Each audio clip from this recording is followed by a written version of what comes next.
دین همین ساعت 4-5 خستم پیش سکه رفتم یا بقلشگاه سرکه اینجا گرفتم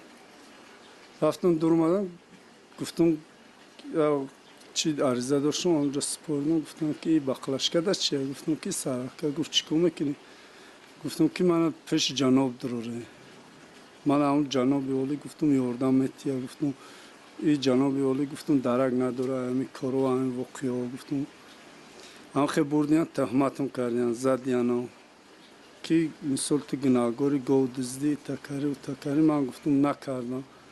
زدن قینه عذابم دادن گفتم 1 هفته محکم کردم گفتم که تو بگو که دزدم من گفتم من ندزدم عیبم نکنه گفتم بنویسه چیزی منویسه ایرو انصاف بنویسه من دست میام سر سودا گفتم اتکازش میکنم همین کارو بعد اونجا اوایل گفتن که خخته به دست گفت اینا چی روی میکنن گفت یا 10 روز پس گفت انشالله گفت جناب میبینش گفت ساز میشه گفت همه کارو که یا 5 minut برای تقاطع اولا تا صحبت داشتن قطعه ما آخرانه چی که دیاده ملیسه اومدن گرفتن بردن عدلی هم پیش چی بردن زنگ زدن این کمونیزم 2 ملیسه کمونیزم اومد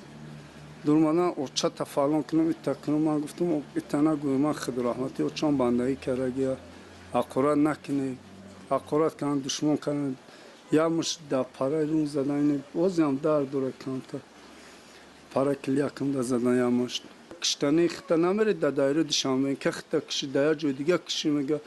چی میگه میگه دا ای پیش جانب میکشی خطا